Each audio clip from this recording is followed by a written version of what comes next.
Breaking news చూస్తున్నాం. Telangana phone tapping కేసులో supreme కీలక ఆదేశాలు జారీ చేసింది. పాస్పోర్ట్ అందిన 3 రోజుల్లో ఇన్వెస్టిగేషన్ ఆఫీసర్ ముందు విచారణకు హాజరు కావాలని ఫోన్ ట్యాపింగ్ కేసులో A1 నిందితుడిగా ఉన్న ఏఎస్ఐబి మాజీ చీఫ్ ప్రభాకర్ రావుకు సుప్రీంకోర్టు సూచించింది. అన్ని విధాలుగా విచారణకు సహకరించాలని ఆదేశించింది. కోర్టు కల్పిస్తున్న ఈ మధ్యంతర వెసులుబాటును అలుసుగా తీసుకోవద్దని హెచ్చరించింది. అలాగే భారతదేశానికి మాత్రమే ప్రయాణించడానికి పాస్పోర్టు, ట్రావెల్ డాక్యుమెంట్ను ప్రభాకర్ రావుకు చీఫ్ పాస్పోర్ట్ ఆఫీసర్ అథారిటీ ద్వారా అందుబాటులో ఉంచాలని రాష్ట్ర ప్రభుత్వానికి సూచించింది. తదుపరి విచారణకు ఆగస్టున వాయిదా వేసింది. అప్పటి వరకు ప్రభాకర్ రావుపై ఎలాంటి చర్యలు తీసుకోవద్దని ఉత్తర్వులో పేర్కొంది.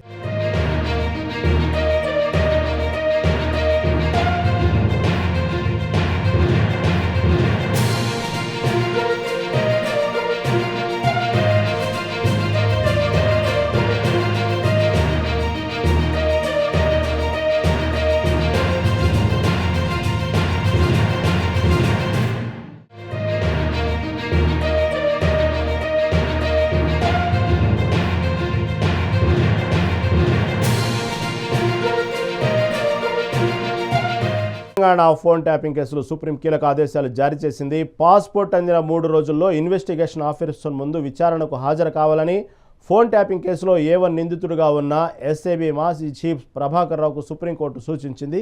అన్ని విధాలుగా విచారణకు సహకరించాలని ఆదేశించింది. కోర్టు కల్పిస్తున్న ఈ మధ్యంతర వెసులుబాటును అలుసుగా తీసుకోవద్దని హెచ్చరించింది. దీని మీద మరింత సమాచారం మా ప్రతినిధి జగన్ అందిస్తారు. జగన్, చెప్పండి, దీని మీద తాజా అప్డేట్ ఏంటి? ఏసీబీ ప్రభాకర్ని కోర్టు ఆదేశించింది. భారతదేశం వరకు మాత్రమే తిరగడానికి సంబంధించిన డాక్యుమెంట్లు, దానికి సంబంధించిన పాస్పోర్టు అవన్నీ ఆ ఉత్తర్వులు అథారిటీ ద్వారానే అందుబాటులో ఉంచాలని రాష్ట్ర ప్రభుత్వాన్ని సూచించింది. దీని మీద తాజా అప్డేట్ ఏంటి? రహీం, ఇటు ఫోన్ ట్యాపింగ్ కేసులో ప్రధాన నిందితుడైనటువంటి ప్రభాకర్ రావుకు సుప్రీంకోర్టు కొంత ఊరటను కల్పించిందని చెప్పాలి. ఇటు 2000 ఏదైతే ఫోన్ ట్యాపింగ్ కేసు జరిగినప్పుడు ప్రభాకర్ రావు తన క్యాన్సర్ చికిత్స నిమిత్తం ఇటు అమెరికా వెళ్తున్నానని చెప్పాడు. అప్పటి నుండి కూడా ఇటు ఇండియాకు రాకుండా అమెరికాలోనే ఉండిపోయాడు. ఈ కేసుకు సంబంధించి ఏదైతే తనను తను అక్కడ అమెరికా వెళ్ళిన తర్వాత అమెరికాలో తనను రాజకీయ శరణార్థుడిగా గుర్తించాలంటూ కూడా అమెరికా ప్రభుత్వానికి ఎన్నో అర్జీలు పెట్టుకున్న ప్రభాకర్ రావును మాత్రం అక్కడ ఉన్నటువంటి ప్రభుత్వము, అంటే మన తెలంగాణ రాష్ట్ర ప్రభుత్వం కూడా తనను రాజకీయ శరణార్థుడిగా గుర్తించవద్దంటూ కూడా గతం నుండి కూడా ఇటు వాదనలు చేస్తూ వచ్చింది. అయినప్పటికీ కూడా ప్రభాకర్ రావు తన ఆరోగ్యము బాగా లేదంటూ ఒక అమెరికాలో చికిత్స తీసుకుంటున్నాడంటూ ఇక్కడ నుండి ఇటు ఫోన్ ట్యాపింగ్ కేసులో తనను A1 గా చేసిన తర్వాత ఆ విషయాన్ని ముందుగానే పసిగట్టినటువంటి ప్రభాకర్ రావు ఇక్కడ నుండి తిరుపతి నుండి చెన్నై మీదుగా ఇటు అమెరికాకు వెళ్లి అక్కడే సంవత్సరం పైగా అక్కడే ఉంటున్నట్టు వస్తున్న నేపథ్యంలో ఇప్పుడు నిన్న జరిగినటువంటి ఏదైతే సుప్రీంకోర్టు మన హైకోర్టు ఇచ్చినటువంటి ఆ తీర్పును సవాల్ చేస్తూ ఇటు ప్రభాకర్ రావు తరపు న్యాయవాదులు కూడా సుప్రీంకోర్టులో అఫిడవిట్ దాఖలు చేశారు. ఇటు తన ప్రభాకర్ రావుకు పాస్పోర్ట్ రద్దు చేస్తే ప్రభాకర్ రావు పాస్పోర్ట్ ను అప్రూవల్ చేస్తే తన ప్రభాకర్ రావు ఇక్కడికి వస్తాడు, దర్యాప్తుకు హాజరవుతాడు అంటూ కూడా తన తరపు న్యాయవాది ఇటు వాదించిన సిచ్యువేషన్ ఉంది. దాన్ని ఇటు ఏదైతే సుప్రీంకోర్టుకు సంబంధించినటువంటి న్యాయమూర్తులు ఎవరైతే ఉన్నారో వారు ప్రభాకర్ రావును ఇక్కడికి దర్యాప్తుకు రావాలని, తనకు పాస్పోర్ట్ కు సంబంధించినటువంటి పర్మిషన్లు కల్పించాలని ఫస్ట్ తను దర్యాప్తు అతనికి ఇంకా బలవంతపు చర్యలు ఏవి చేయకుండా తనను దర్యాప్తుకు తీసుకురావాలంటూ కూడా ఇటు ప్రభుత్వానికి ఏదైతే తెలంగాణ రాష్ట్ర ప్రభుత్వానికి కూడా ఆదేశాలు జారీ చేశారు. దానికి సంబంధించి ప్రభాకర్ రావు దాదాపు 30 ఏళ్లు పోలీస్ శాఖలో సేవలు అందించినందుకు గాను అతనికి కాస్త అంటే తనకు దీనికి సంబంధించిన వెసులుబాట్లు కూడా కల్పించాలి అంటూ ఇటు జస్టిస్ నాగరత్న ఏదైతే తెలంగాణ హైకోర్టు కూడా సూచించారో దానికి సంబంధించి అతను భారత్ కు వచ్చారంటూ కూడా ఆయన తరఫు న్యాయవాదిని ప్రశ్నించారు.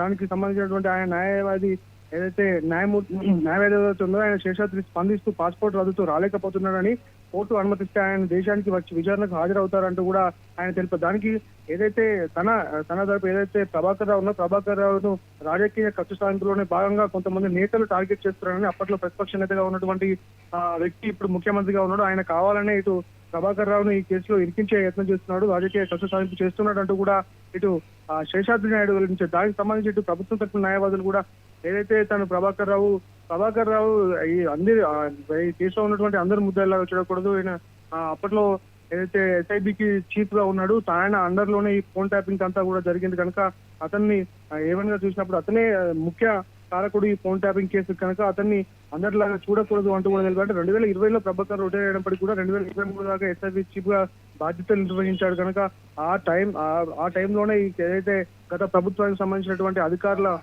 ప్రభుత్వంలో ఉన్నటువంటి నాయకుల మెప్పు కోసము ఏదైతే ఈ ఫోన్ ట్యాపింగ్ సంబంధించి ఇక్కడ వారు చెప్పినటువంటి వ్యక్తుల ఫోన్లు ట్యాపింగ్ చేసి వారికి సహకరించాడు కనుక ఇది తీవ్రమైన నేరంగానే పరిగణించాలి, అతన్ని కఠినంగా శిక్షించాలంటూ కూడా అంటే దానికి ఈయన కనుక విచారణ చేపడితే దీని వెనుక ఇంకా ముఖ్యులు ఎవరున్నారో వారందరి పేర్లు బయటకు వస్తాయంటూ కూడా ఇటు ప్రభుత్వం తరపున న్యాయవాది వాదించాడు. ఇవన్నీ విషయాల నేపథ్యంలో ఇటు ప్రభాకర్ రావును ముందుగా భారత్ కు తీసుకు వచ్చిన తర్వాత ఇప్పుడు ఏదైతే ఈ దర్యాప్తు కొనసాగిస్తుంది కాబట్టి ప్రభాకర్ రావుకు రద్దయిన పాస్పోర్ట్ ను ఏదైతే తనకు పర్మిషన్ కల్పించాలి, తనను ఇండియాకు రప్పించాలంటూ కూడా ప్రభాకర్ రావు తరపు న్యాయవాది కూడా ఇటు కోర్టులో వాదించారు. దానికి అక్కడ ఉన్నటువంటి న్యాయమూర్తులు స్పందిస్తే ఇటు ప్రభాకర్ రావు ఇండియాకు రావాలంటే తనకు పాస్పోర్ట్ కు సంబంధించి ఇండియాకు రప్పించాలని అక్కడ వచ్చిన తర్వాత కూడా అతన్ని ఇటు దర్యాప్తు సంస్థలు ఎట్లాగా ప్రశ్నిస్తాయి అన్న విషయాన్ని కూడా అంటే వాళ్ళకి తెలపాలని, దాంతో పాటు అతనిపై ఇటు కక్ష సాధింపులో భాగంగా ఎటువంటి బలవంతపు చర్యలు కూడా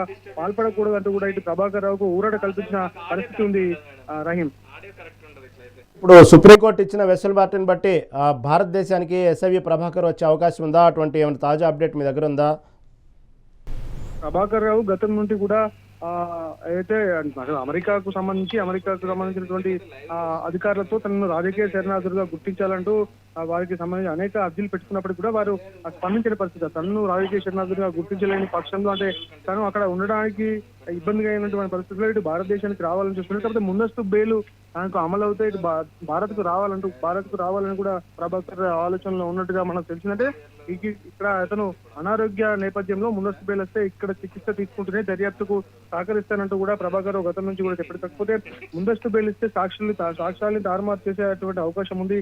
అతన్ని అటు ముందు నుంచే కస్టడీలోకి తీసుకుని అతన్ని విచారణ జరపాలంటూ కూడా ఇక్కడ సంబంధించినటువంటి ఏదైతే తెలంగాణ ప్రభుత్వానికి సంబంధించినటువంటి అధికారులు ముందు నుంచి కూడా భావిస్తున్నట్టు పరిస్థితి. కానీ ప్రభాకర్ రావు ఏదైతే ఉన్నదో తనకు ముందస్తు బెయిల్ వస్తేనే ఇక్కడికి ఇండియాకు రావాలన్న ఆలోచనలో ఉన్నట్టు దానికి అనుగుణంగానే ఈ జరిగినటువంటి విచారణకు ఆయనకు సంబంధించినటువంటి న్యాయవాది కూడా ప్రభాకర్ రావుకు ముందస్తు బెయిల్ కల్పించాలి, తను విచారణకు కూడా సహకరిస్తాడు అంటూ కూడా ఏదైతే సుప్రీంకోర్టులో తెలిసిన పరిస్థితి ఉంది. దానికి అంటే ప్రభాకర్ రావు ఇప్పుడు ఇండియాకు వచ్చేందుకు సిద్ధమవుతున్న నేపథ్యంలోనే దీనికి సంబంధించినటువంటి వాదనలు జరిగాయి. దానికి కూడా ఇటు సుప్రీంకోర్టు కూడా కొంత ప్రభాకర్ రావుకు ఊరట కలిగించేటువంటి తీర్పునే ఇచ్చింది కనుక ప్రభాకర్ రావు ఇండియాకు వచ్చే అవకాశాలు కూడా మెండుగానే కనిపిస్తున్నాయి. Thank you for update Jagan.